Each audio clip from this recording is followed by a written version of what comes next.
Good morning student. Our next topic is Newton's ring.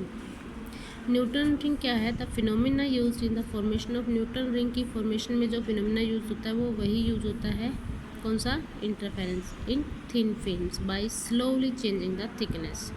जैसे इससे पहले हमने वेज शेप फिल्म वाला किया था, उसके अंदर थिकनेस क्या कर रही थी? वेरी कर रही थी। ठीक है, तो इसमें भी क्या है? वेरिंग थिकनेस है। इसमें चेंजिंग थिकनेस से ही जो इंटरफेरेंस हो रही हैं उस वही इंटरफेरेंस जो है वो न्यूटन रिंग की फॉर्मेशन के लिए रिस्पॉन्सिबल है। ठीक है, तो हमने जो वैसे फिल्म किया था उसके अंदर हमने इस सरफेस या तो एयर की कंसीडर कर सकते हैं या फिर किसी दूसरे ट्रांसपेरेंट मटेरियल मीडियम लिक्विड की भी ले सकते हैं। ठीक है, जो फिल्म होगी वो प्लेनो कन्वेक्स भी हो सकती है, plane glass sheet and a convex lens के बीच में एनक्लोज्ड होगी। ठीक है, thickness of this film at the point of contact बहुत ही स्मॉल है और ये थिकनेस बढ़ती जाती है जैसे जैसे हम बाहर की तरफ मूव करते हैं। तो इसका एग्जांपल ऐसे दिखाया हुआ है, जैसे ये है एक सरफेस जो है वो प्लेन कन्वेक्स नीचे वाली पूरी प्लेन है। ठीक है, तो यहाँ पे पॉइंट ऑफ कॉन्टैक्ट पे थिकनेस बहुत ही कम है, लेकिन जैसे जैसे हम बाहर की तरफ जाते हैं तो ये बीच वाला जो ये थिकनेस है ये हमारी बढ़ती जाएगी। ठीक है, तो इसमें जो हमारे पास इंटरफेरेंस होते हैं, इस इंटरफेरेंस के सुपर पोजिशन से ही हमें अल्टरनेट ब्राइट और डार्क फ्रिंजेस मिलती हैं,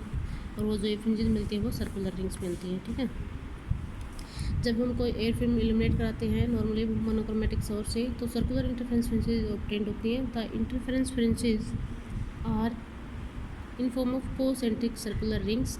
कोसेंट्रिक सर्कल की रिंग बनती हैं और जिनका सेंटर जो है वो इस पॉइंट ऑफ कॉन्टैक्ट के अकॉर्डिंग आता है। ठीक है, with the point of contact in the centre of the ring.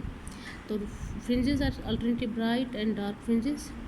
As the distance between the ring from the point of contact बढ़ता जाता है तो रिंग्स जो है वो नैरो होती जाएंगी। ठीक है, जब हम वाइट लाइट सोर्स यूज़ करते हैं तो फ्रिंजेस तब भी ऑब्जर्व होंगी कलर्ड ही। तो interference fringes were first of all सबसे पहले न्यूटन ने दी थी, तो इसलिए हमने इन रिंग्स का नाम भी न्यूटन्स रिंग ही रख दिया। ठीक है, अभी इस न्यूटन रिंग की जो एप्लीकेशंस हैं इनसे एक तो वेवलेंथ निकाल सकते हैं किसी मोनोक्रोमेटिक सोर्स ऑफ लाइट की, या फिर दूसरा हम रिफ्लेक्टिव इंडेक्स निकाल सकते हैं किसी रेयर लिक्विड का। ठीक है, इसका जो एक्सपेरिमेंटल सेटअप है वो इस तरीके से दिखा रखा है। यहाँ पे सोर्स है, इस सोर्स से जो लाइट आ रही है इसको हम किसी लेंस में से पास कराने के बाद इसको हम ऐसे प्लेन रेज में कन्वर्ट कर लेते हैं। एक यहाँ पे ऊपर हमने मिरर लगा रखा है, नीचे हमने ऐसे पूरा सेटअप रखा, प्लेन और कन्वेक्स दो ये सरफेसेज हैं। ठीक है, इनके बीच में यहाँ पे ये वेरिंग सरफेस है किसी अदर मटेरियल की।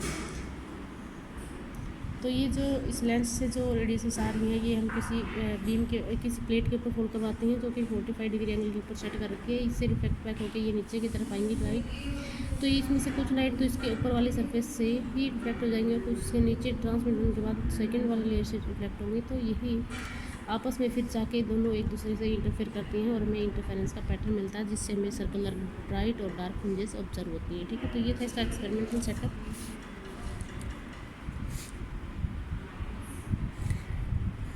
ठीक है, इन ब्राइट और डार्क फ्रिंजेस को हम माइक्रोस्कोप की हेल्प से ऑब्जर्व कर सकते हैं, और इसमें जो सेंटर वाली है वो फ्रिंजेस हमेशा डार्क मिलेगी। ठीक है, अब Newton's ring due to reflected wave of light, reflection का ही हम ये स्टडी कर रही हैं। तो इसका थोड़ा सा एनालाइज कर रहा है कि जो हमारे पास मान लीजिए ये ऐसे रिफ्लेक्ट बैक हो गई, कोई रेडिएशन आई थी, इस पार्ट से रिफ्लेक्ट हुई है और कुछ पार्ट नीचे जाके इस नीचे वाले सरफेस से रिफ्लेक्ट बैक हुआ है। तो इनके बीच में जो ये एयर मीडियम आ रहा है, दूसरा मीडियम आ रहा है, ये इसका रिफ्लेक्टिव इंडेक्स कुछ और है, इसका रिफ्लेक्टिव इंडेक्स अलग है। ठीक है, तो हम मान लेते हैं कि अपने पास जो एक सर्कल फॉर्म हो रहा है, इस सर्कल की ऐसे इसका सेंटर जो है उस पॉइंट के ऊपर, और यहाँ पे हमने ये आर मान लिया है कि सेंटर पॉइंट ऑफ कॉन्टैक्ट से आर डिस्टेंस के ऊपर हमने कोई थिकनेस टी कंसीडर कर ली इस वेज शेप फिल्म की। ठीक है, तो इसके अकॉर्डिंग ज्योमेट्री से हम देख रहे हैं कि एच जी इंटू जी सी जो होगा वो हमें किसके इक्वल होगा? ई जी इंटू जी एफ। ठीक है, तो यहाँ से एच जी को हम लिख सकते हैं, H G is the H C minus G C, H C minus G C into G C. H C क्या है? 2 times of radius of curvature, 2r minus small T, T is this thickness T दी हुई है, into T is equal to R square. ठीक है, तो इसको थोड़ा सा और सोल्व आउट करने के बाद हमें कंडीशन मिल जाएगी रेडियस ऑफ रिंग्स में और रेडियस ऑफ कर्वेचर में। तो हमारे पास जो कंडीशन आ गई क्योंकि टी बहुत ही स्मॉल है तो इसको नेगलेक्ट करते हैं। 2r T equal to R square, और आर जो है वो रेडियस डायमीटर का आधा है, ठीक है, रेडियस है। तो यहाँ से D square by 4r equal to 2t, ये जो रिलेशन आ गया है थिकनेस और diameter of the Newton's ring में, ठीक है। तो अगर ये ब्राइट रिंग्स के लिए जो पाथ डिफरेंस होता है वो अपने पास 2 meter cos of R plus lambda by 2 होता है।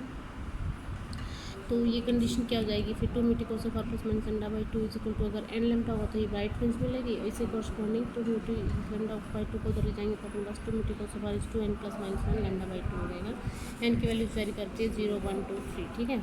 इस केस में अगर हम इंसिडेंट नॉर्मल इंसिडेंट कराते हैं तो कोस ऑफ आर अगर 0 हो जाएगा नीडली तो कोस 0 इज 1। तो यहाँ से अपने पास 2t की वैल्यू आ जाएगी 2n plus 1 lambda by 2 mu, ठीक है। तो यहाँ से हम condition for nth bright fringe की अगर हमें निकालनी है तो यहाँ पे n पुट करेंगे, और 2t जो हमने ऊपर निकाला था डी स्क्वायर बाई 4r, इससे 2t की जगह पे D square by 4r put करके हम यहाँ से diameter of nth bright ring हम निकाल सकते हैं। This is equal to 2 under root r lambda 2n plus 1 by 2 mu, ठीक है। तो यहाँ से हमें पता चल रहा है कि ये अंडर रूट 2n प्लस 1 का के डायरेक्टली वेरी कर रहा है। तो nth ब्राइट रिंग का डायामीटर ओड नेचुरल नंबर के स्क्वायर रूट के डायरेक्टली वेरी कर रहा है। अगर हम डार्क रिंग लें तो डार्क रिंग के कोरस्पॉन्डिंग जो पाथ डिफरेंस होगा वो 2n plus 1 lambda by 2 2 mu T cos of R plus minus lambda by 2 equal to 2n plus 1 lambda by 2। तो यहाँ से कंडीशन आएगी 2 mu T cos R equal to n lambda cos of R for normal incidence cos of R is very small and cos 0 is 1 2 mu T is equal to n lambda. ये हमारे पास condition for dark fringe होगी, ठीक है। 2t की value n lambda by mu, 2t की value हमने ऊपर निकाली थी D square by 4r is equal to n lambda by mu. तो यहाँ से हम डायमीटर निकाल सकते हैं डार्क रिंग के लिए under root r n lambda by mu.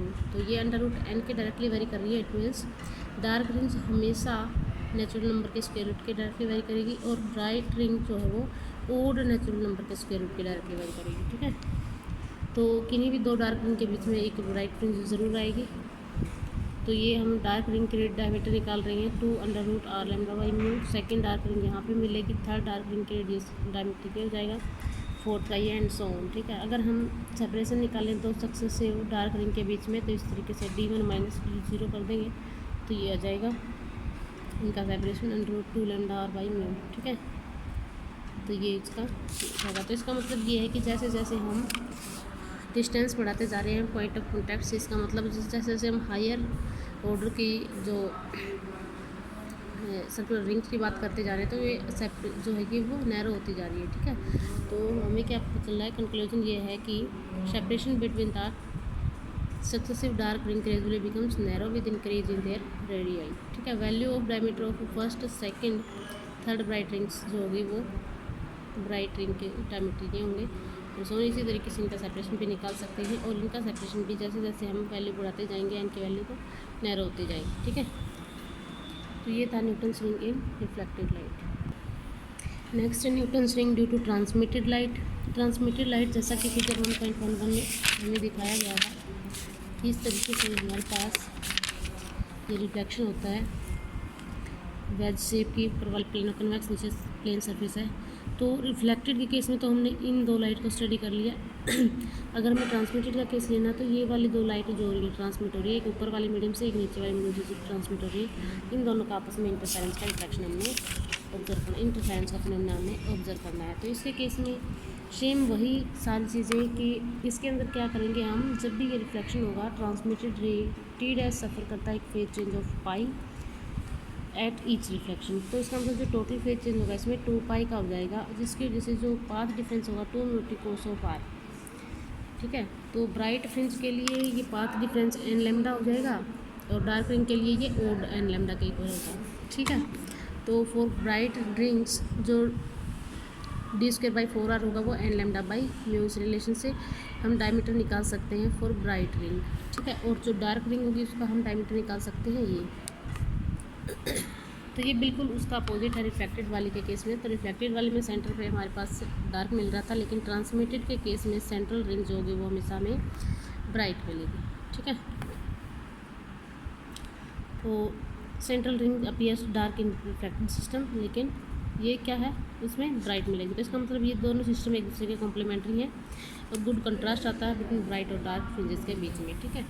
अब है नेक्स्ट की जो न्यूटन्स रिंग है वो हम वाइट लाइट से भी बना सकते हैं। अगर हम वाइट लाइट लेते हैं तो मोनोक्रोमेटिक की जगह पे अगर हम वाइट लाइट यूज़ करते हैं तो हमें क्या मिलेगा, रिंग्स ऑफ डिफरेंट कलर्स फिर भी ऑब्जर्व होंगी। The rings which are near and central ring के बिल्कुल पास वाली जो रिंग होगी वो हमें क्या मिलेगी, ऑब्जर्व क्लियरली।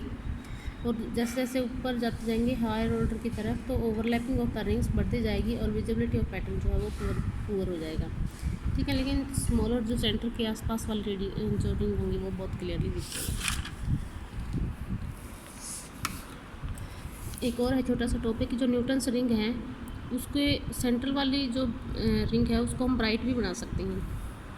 हमने कहा था ना कि रिफ्लेक्टेड लाइट के केस में सेंट्रल जो रिंग है वो हमारी डार्क आती है न्यूटन रिंग में, लेकिन इसको हम ब्राइट भी बना सकते हैं। इस ब्राइट बनाने के लिए हमारे पास जो एक अलग से कंडीशन ये लगानी पड़ेगी कि इनके बीच में जो हमने ये सैंपल लगाया है इसका रिफ्लेक्टिव इंडेक्स ऐसा होना चाहिए जो कि इस वाले के रिफ्लेक्टिव इंडेक्स से तो कम हो, सॉरी इस वाले से तो ज़्यादा हो और इस वाले से भी इसका ज़्यादा हो।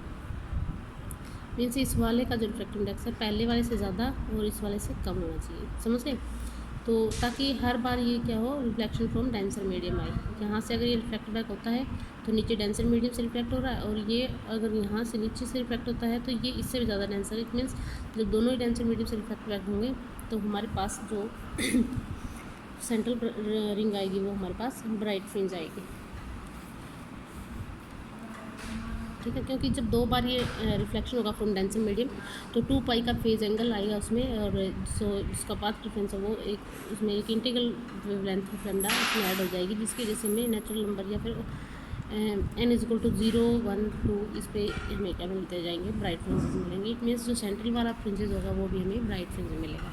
ठीक है, तो उसके बाद हम करेंगे Newton's ring using 2 curved surfaces, ये नेक्स्ट लेक्चर में करेंगे।